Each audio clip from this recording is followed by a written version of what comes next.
You ever notice how your day starts before you even realize it? The alarm goes off, the phone lights up, and before you've even taken your first full breath, you're probably already reacting. Your heart rate's up, your mind's racing, and suddenly you're sprinting into the day trying to catch up.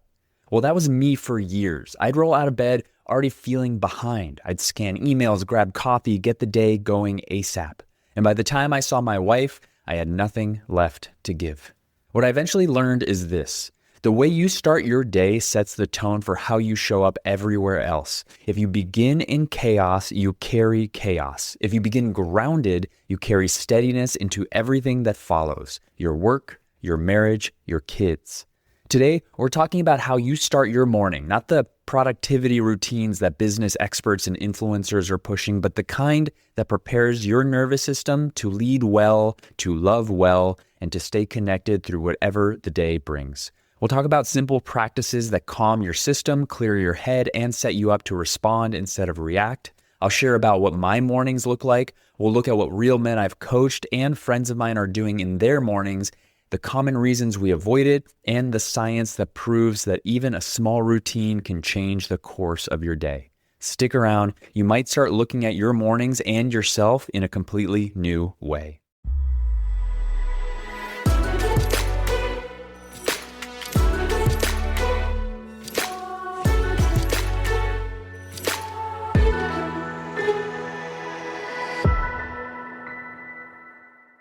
Welcome to Better Husband, the podcast that helps you answer the question, how can I be a better husband? I'm Angelo, a men's marriage and relationship coach, and every week I bring you practical insights to help you strengthen your marriage and become the best husband you can be. There was a time in my life where every morning felt like a sprint. The alarm would go off and I'd launch myself out of bed before I was even fully awake. No pause, no breath, just motion.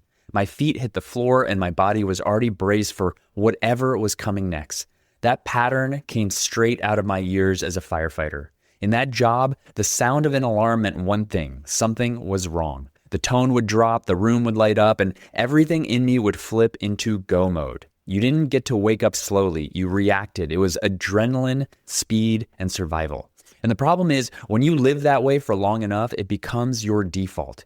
Even when the danger is gone, your body doesn't know the difference. It keeps waking up like there's still a fire to put out. So even after I left the department, that energy followed me home. I'd wake up already on edge, scanning for what needed to be fixed or what might go wrong. And when you start the day bracing, it's only a matter of time before something feels like an attack. I thought I was just being responsible, getting an early jump, staying on top of things, but underneath that productivity was tension. And it spilled out everywhere, at work, in traffic, and in small moments at home that didn't need intensity, but got it anyway. I can vividly remember so many mornings that started the same way. Maybe I'd sleep a little later than usual because I was tired, but the moment I opened my eyes, I already felt behind. My wife would be with our son, playing or having breakfast, and asking me a simple question about our plans for the weekend. It should have been nothing, just a normal, easy moment. But because I was still revving from the second I woke up, it felt like pressure. I'd answer short, she'd pull back, and just like that, the tone of the morning and the rest of the day would be set in that moment. What I also remember about those days is how they usually went. By the afternoon, I'd feel drained, distant, and frustrated without really knowing why. Nothing bad had happened, no big fights, no crisis, but something always felt off. And over time, I began to realize it all traced back to how my day began. When I stepped into learning more about my own personal and relational development, joining men's groups, attending retreats, studying psychology, and deepening my understanding of what it meant to be a better husband and leader, I was introduced to a new way of looking at this. I began to understand how much the way we start our day influences how we show up for everything else. So I started experimenting. At first, I just tried what other people were doing, things I heard about in podcasts, YouTube videos, or books. Sometimes it worked, sometimes it didn't. I'd sit in silence for a minute before checking my phone. I'd drink water before coffee. I'd step outside and let the sunlight hit my face. It felt strange at first, almost unproductive, and that's exactly why it worked. I started to notice real change. I'd walk back inside calmer, and that energy carried into everything that followed. Conversations felt easier. I wasn't rushing through breakfast or distracted when my wife spoke. It was like I finally had access to the part of myself that could choose how I wanted to show up. The contrast was undeniable. On the days I started grounded, I could handle stress without snapping. But on the days I skipped it, I felt the difference within minutes. My patience was gone, my focus scattered, and I was running on fumes by night. It wasn't that my mornings became perfect. It was that I had finally stopped letting the day decide who I was going to be. I was deciding that for myself. And that's what I want to talk to you about today. The quiet, overlooked moments at the very start of your day that shape how everything else goes. Because your morning isn't just about what time you wake up or drink your coffee. It's about setting the conditions that determine whether you show up reactive or relational, scattered or steady, guarded or open. When you start your day intentionally with calm, clarity, and direction, you give yourself and your marriage something rare, your full presence. And that presence is what makes everything else work. Now, most men think of a morning routine as something you do to be productive, to get a head start and check more boxes. But what I've learned and what I've seen with the men I coach is that your morning routine is about preparation. It's getting you in the state you want to be for what's coming in your day. When you wake up and rush straight into your phone, your inbox, your to-do list, you're letting the world decide who you're going to be. And you hand your attention over before you've even centered yourself. And the rest of your day mirrors that first decision. The way you begin your day is the way you train your nervous system to operate. If you start in reactivity, you'll look for things to react to. If you start in calm, you'll move through the challenges with more steadiness. I've had men tell me they can't figure out why they're short-tempered with their wife or lose patience so quickly. Sometimes when we trace it back, we find the pattern. They wake up already reacting, stressed before a single thing has gone wrong. Your morning routine is the first act of leadership you take every day. It's where you decide how you're going to show up for yourself, your family, your work, your marriage.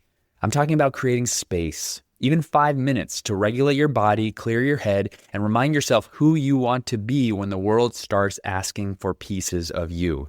It's not about doing more. It's about beginning your day intentionally.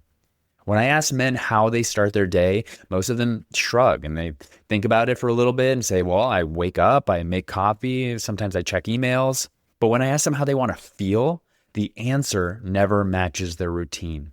And when I ask, so what are you doing to create that feeling? Most of the time, it's nothing. That's the disconnect. We want to feel centered, but start the day in chaos. We want to feel connected, but never take a moment to connect with ourselves. So many of the men I've worked with who've made real changes in their marriage eventually come to the same realization. It starts here. It's not the whole equation, but it's the foundation everything else rests on. Men that I've worked with have shared with me all kinds of ways they start their day. And recently I reached out to a few close friends, men I trust, men who I know begin their mornings with intention, and I asked them what they do and how it makes them feel. Here are some of the things they shared. Some start their mornings in silence, just breathing. No phone, no music, no noise. It's their time to slow down and connect with themselves before the day asks for their attention. Others begin with movement. One friend told me he heads to the gym first thing, and on the drive, he spends a few minutes in gratitude and prayer. He says it sets his focus before he even picks up a weight. Another man shared that how he starts his day directly shapes how he shows up for his wife and kids. He's noticed that when he skips that intentional time, when he just rolls out of bed and starts reacting, everything feels heavier and everyone feels it. And for me, I've had different seasons too. There were times I began my mornings in meditation with a candle and a few passages from a daily reader. Other seasons have been more physical, walking on a treadmill, going to the gym. Other times it's about listening to a guided meditation or some music while drinking water and setting an intention for the day. Lately, I've added one more step. Taking a moment to think back to the day before and asking myself, am I holding on to any resentment? Is there someone I need to reconnect with? It's a small check-in that helps me clear whatever might be keeping me from showing up fully. All of these practices look different, but they serve the same purpose, starting the day from a grounded place. Because when you begin your morning with presence and direction, you don't have to chase it for the rest of the day. The point is, there's no single template. You don't need candles or cold plunges unless they serve you. You just need a rhythm that brings you back to yourself. Every man wakes up with something heavy. Work stress, relational tension, unfinished conversations. If you don't clear that weight before the day begins, you'll carry it into every interaction that follows. It leaks into your tone, your patience, and your presence. Giving yourself that time isn't escaping responsibility, it's preparing for it. You're building a boundary between the noise of the world and the man you want to be. Whatever form it takes, silence, movement, writing, prayer, sunlight, what matters is that you do something that grounds you. Because if you don't, the world will do it for you, and it usually won't be kind about it. Now, when I talk to men about building a morning routine, there's one thing I always hear first: excuses. And I get it. I've used every one of them myself. I don't have time, I'm too tired, my mornings are already chaotic, or my personal favorite, I've tried that before and it didn't work. And let's be honest, none of those are really about time, they're about belief. Most men don't believe a few minutes in the morning could actually change anything. They think the problems they face, the stress, the short temper, the distance in their marriage are too big to be shifted by something that small. But your mornings are where momentum begins. If you start your day reacting, you'll spend the rest of the day of it catching up. If you start grounded, you carry that calm forward. You meet pressure, conflict, and conversations differently. When a man says to me that he doesn't have time, what he's really saying is, I haven't made space to lead myself. You don't need an hour. You just need a small window. 5 minutes to breathe, 10 minutes to move, to step outside and remember that the world is bigger than your inbox. When a man says, I'm too tired, I'll ask, well, how are you sleeping? The answer is almost always not great. And that's not a coincidence. When you start your day in stress mode, your body stays in that gear until late at night. You fall asleep late, you wake up foggy, and you repeat the cycle. You can't outwork a dysregulated nervous system. You can only reset it. And that begins the moment you wake up. Then there's the man who says, I've tried that before and it didn't work. Usually that means he tried to copy someone else's version of a routine, a checklist that never fit his life. A morning routine has to fit your season. If you've got young kids, maybe it's 10 quiet minutes before the house wakes up. If you travel for work, maybe it's stillness before you open your laptop. If you work shifts, maybe it's at night instead of sunrise. The goal isn't a perfect system, it's a consistent space where you return to yourself. And maybe the most honest excuse of all is this one: I don't think it will make a difference. That's the belief that keeps most men stuck.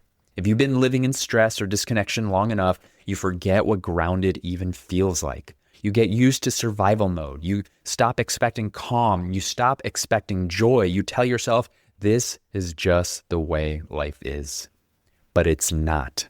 The problem isn't that life is too stressful. It's that we keep trying to meet it with an unprepared nervous system. Your morning routine is your first act of care for yourself and for everyone who depends on you. This is what it's really about, owning the first moments of your day so the rest of it doesn't own you. Now, if you've been listening for a while, you know I don't bring science into these conversations just to sound smart. I bring it in when the research backs up what real life has already proven. And in this case, it does. What you do in the first few minutes after waking up has measurable effects on your focus, mood, and emotional regulation for the day. One study looked at wake-up tasks, simple actions people did right after getting out of bed, like a short stretch or writing down a thought or standing outside before checking their phone. Those small actions created a carryover effect. People stayed more alert, intentional, and positive throughout the day. It didn't matter what the task was, only that they did it. Another study tracked people's emotions during the first hour of the morning. The tone you set early, how you move, what you focus on, even your posture predicts how you'll feel for hours after. Start tense and your body keeps that tension. Starts calm and your system follows suit. Science keeps confirming this. Consistency creates stability. People with predictable daily routines report lower stress, better sleep, and a stronger sense of direction. Not because routine is magical, but because it reduces the number of decisions you have to make under pressure. Less cognitive load, less emotional fatigue, more energy to show up where it matters. One article from the World Economic Forum put it perfectly. Having consistent routines frees up mental energy for creativity and connection. And if you think about it, that's exactly what being a husband and father demands: creativity and connection. The ability to stay present when things don't go as planned, to adapt, to listen, to lead from calm instead of control. Doing something in the morning is always better than doing nothing. It's less about which practice you choose and more about sending your nervous system a message that we're safe, we're steady, and we're ready. If you don't give your system a direction, it defaults to stress. But if you set it intentionally, even for a few minutes, you tilt the entire day towards steadiness. And let's add to it, because if you're married, which I imagine you are if you're listening to this podcast, your morning routine doesn't shape you. It shapes the emotional tone of your home. The mornings where you move slowly, connect, and share a quiet moment before the rush carry a different energy than the ones where you're both racing out the door, half talking, half distracted. And I've seen this play out over and over with my own marriage. When I start creating a small ritual of connection before the day begins, even something as simple as a long hug, asking her how she's feeling about the day ahead, and deep listening, everything else gets easier. The tension drops. The day feels more like a team effort instead of two people surviving side by side. For some couples, it's a few minutes on the couch before the kids wake up. No phones, no talk about logistics, just being near each other, letting your bodies catch up before the day starts pulling you apart. For others, it's prayer, a short reading, or a morning walk. Sometimes it's just a hug that lasts long enough to actually feel it. Because if you don't make space for connection on purpose, you end up living in reaction, and that reaction builds distance fast. You start moving through the day as coworkers instead of partners, managing tasks instead of tending to the relationship. Every couple has their own rhythm, but what matters is that you look at each other before you look at the world. When you connect first thing in the morning through touch, eye contact, or presence, you're co-regulating each other's nervous systems. You're telling your body and hers that we're safe and we're together. That sense of safety helps both of you move through the day with more patience and trust. So when you think about your morning routine, don't think of it just as self-care. Think of it as leadership. You're setting the rhythm for your home, and the rhythm you choose, reactive or relational, is the one everyone else will move to. You can't control the pace of the world outside, but you can create a different pace inside your home.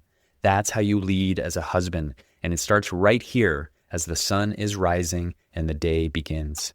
Now let's talk about one of the biggest mistakes I see men make over and over when it comes to their morning routine. Real quick, before we get back to the show, if you're like me and you're a busy husband with a lot on your plate, sometimes you hear something on this podcast, an idea or a specific practice or a suggestion, and you have every intention of doing the thing that you just heard. But life gets busy, and sometimes you forget. Well, that's why I created the Better Husband Toolkit. This is a short, concise, downloadable cheat sheet with 3 of the most important relational skills I believe every husband should know and have in their tool belt in order to improve their marriage. If you're asking yourself, how can I be a better husband today? Go to betterhusbandtoolkit.com and download the short document. And if you have any questions, you can email me. I'd be happy to offer you some more support. Again, go to betterhusbandtoolkit.com or click the link in the show notes and get your toolkit today. Now back to the show. One of the biggest mistakes men make with routines is thinking that they have to find the perfect one. The truth is that what works for you today may not work for you a year from now. Your life has seasons, your marriage has seasons, your energy and responsibilities change, and your morning routine should change with them. I've gone through so many versions of mine over the year. There was a time I woke up before sunrise just to stand outside and feel the cold air on my face. Another season I was deep into meditation, 15 to 20 minutes every morning before I spoke to anyone. Then came a phase where the movement became everything. Walking on the treadmill with music in my ears, waking my body up before the world came rushing in. Each of those routines served a purpose. They helped me get what I needed at that time, and eventually, they weren't having the same effect. Not because I was doing them wrong, but because I had changed. That's what I want you to remember. Your morning practice isn't something to master, it's something to stay curious about. When it stops grounding you, don't abandon it, adjust it. Pay attention to what your life is asking for. Sometimes you need silence. Sometimes you need movement. Sometimes connection. And sometimes just 5 quiet minutes to breathe before the day starts. I see this same thing in marriage all the time. The things that worked early on, the routines, the gestures, the way you connected, don't always work 10 years later. That doesn't mean the love is gone. It means the relationship is evolving. And the same goes for how you care for yourself. The point of a morning routine isn't to lock yourself into a rigid ritual. It's to keep finding ways to start your day grounded, to check in with yourself before you check in with the world. So if your routine feels stale, that's not a sign to quit. It's a sign to explore. So if you want to start building this into your life, don't overthink it. You don't need to plan out the next 30 years of your mornings. You just need to start leading yourself one day at a time. Here are your action steps from this episode and where to begin. 1, make a list of what grounds you. Think about the moments when you feel most calm, most centered, most yourself. Maybe it's breathing, walking, reading, praying, journaling, stretching, whatever helps you slow down enough to catch up with yourself. Write the list down. 2, choose 1 to 3 practices. Pick a few that fit the season you're in and keep it simple. If you've got 5 minutes, use 5 minutes. If you've got 30, use 30. What matters is that you create a space that prepares you to lead the day, not chase it. 3, commit to 7 days. Tell yourself, I'm going to do this every morning for 1 week. Not forever, just 1 week. And as you go through the week, notice how it changes the way you feel, your mood, your focus, your patience, your connection with your wife. You'll start to see that even small acts of consistency begin to steady everything else. 4, reflect at the end of each day. Before you go to bed, ask yourself a simple question. How did my morning shape who I was today? That question alone builds awareness, and awareness is what leads to change. And 5, finally, at the end of the week, look back and see what worked, what didn't, what you want to keep doing. Then adjust and keep building. And if you feel like you're ready to, commit to the next week with those adjustments. Because once you experience what it feels like to start the day from calm instead of chaos, you won't want to go back. Your morning doesn't have to be long or complicated. It just has to be yours. Now, here are some reflection questions for you to think on or journal on. Take a few minutes this week to sit with these questions. Don't rush them. Let them work on you. How does the way I start my day affect how I show up with my wife and my family? What energy do I usually bring into the morning? Calm and clarity, or stress and reaction? What's one small change I can make tomorrow morning that would help me begin the day more grounded? Which of my current habits drain me before the day even starts? What would it look like to wake up each day already aligned with the man I want to be? Here's what I want you to walk away with from this episode. Your morning routine is about direction. It's about deciding who you're going to be before the world decides for you.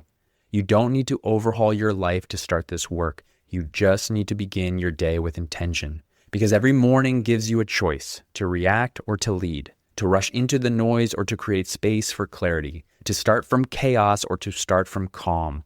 When you choose calm, you give yourself the gift of perspective. You think more clearly, you speak more carefully, you love more openly. And those small shifts ripple outwards into your marriage, your home, your work, everywhere.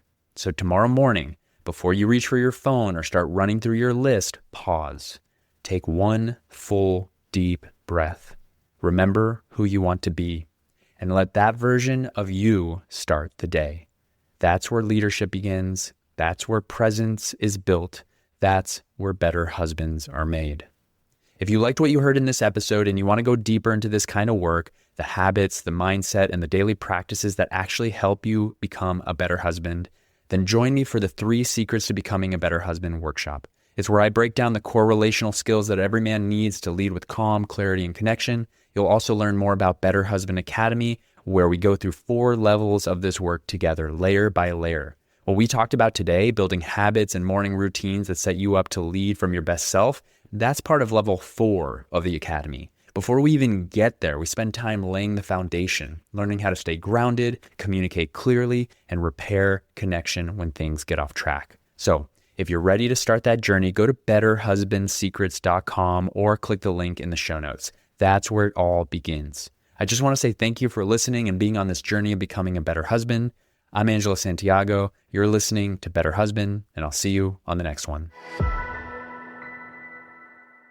Thank you so much for listening. Before you go, I have a quick request. If you've ever gotten any value from the show and you want the show to continue to grow, to access bigger and more knowledgeable guests, and to keep providing you with more ways that you can be a better husband in your marriage, simply leave a rating and a review if you're listening on Apple or Spotify. It only takes a few seconds, and those reviews go a long way in attracting more experts and bigger guests to the show. So if you're feeling up to it, as a favor to me, I'd love to see a rating and a review from you. Thank you so much for being a listener and all your support.